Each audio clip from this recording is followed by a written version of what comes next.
जनपद इटावा के सैफई के हावड़ा में बने डिग्री कॉलेज में हर साल की तरह इस साल भी चौधरी चरण सिंह की जयंती के मौके पर एक कार्यक्रम का आयोजन किया गया। इस कार्यक्रम में शिरकत करने के लिए समाजवादी पार्टी के वरिष्ठ नेता प्रोफेसर रामगोपाल यादव और सपा के राष्ट्रीय महासचिव शिवपाल सिंह यादव कार्यक्रम में पहुंचे। शिवपाल सिंह यादव ने भाजपा सरकार पर जमकर निशाना साधा और कहा कि शिवपाल यादव से पूछा गया कि कन्नौज के सांसद सुब्रत पाठक ने कहा कि जिन लोगों ने राम सेवकों पर गोलियां चलाने का कार्य किया था उन लोगों को राम मंदिर के उद्घाटन में नहीं बुलाया जाए।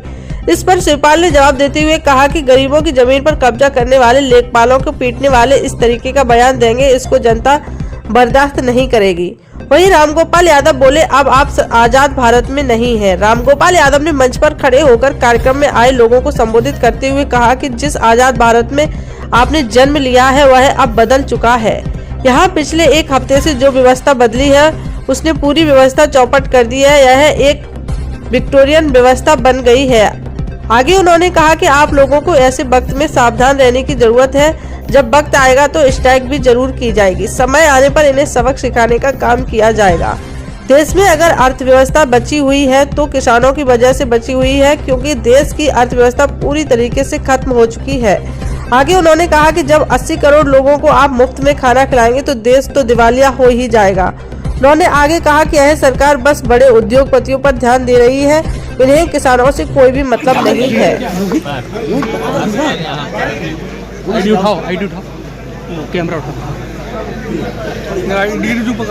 कन्नौज के सांसद ने कहा है कि समाजवादी पार्टी के लोगों को ना बुलाया जाए अयोध्या में राम मंदिर के उद्घाटन पर, क्योंकि समाजवादियों ने कार सेवकों पर गोलियां चलवाई। देखिए, गरीबों की जमीन पर कब्जा करना और लेखपालों को पीटने वाले अगर इस तरीके का ध्यान देंगे कहीं के स्थान पर न जाए और ये तो कोई जनता बर्दाश्त नहीं करेगी, बच के निकल पाता। तो इसलिए हम आपसे कह रहे हैं कि जिस आजाद हिंदुस्तान में आप लोगों ने जन्म लिया वो स्थिति अब नहीं है।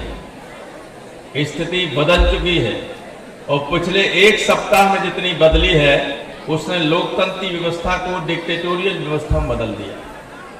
इसलिए बहुत ही सावधान रहने की जरूरत है और वक्त आने पर स्ट्राइक करने की जरूरत है। वक्त आने पर ही चोट करोगे तभी कुछ निकलेगा, वक्त से पहले करोगे तो कुछ नहीं होगा और हाथों में चोट लग जाएगी। इसलिए आज चौधरी साहब के जन्मदिन के अवसर पर आपको अंदर से कुछ न कुछ सोचना पड़ेगा। किसान की वजह से ही बची हुई स्थिति देश की। अर्थव्यवस्था तो पूरी तरह से चौपट हो गई।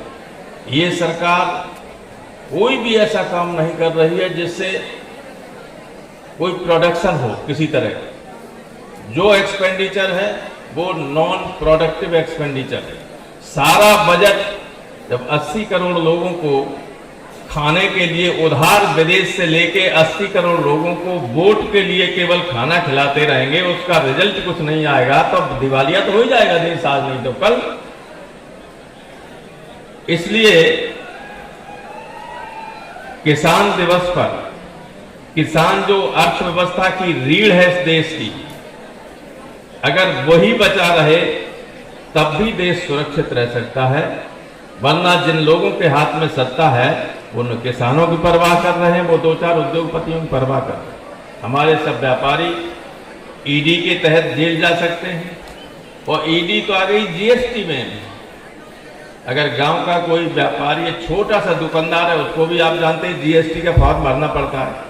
उसमें गलती हो गई, उसके बगल वाला खिलाफ है उसके तो शिकायत कर देगा जीएसटी में चोरी हो गई, ईडी जब चाहे तब गिरफ्तार कर ले जाए।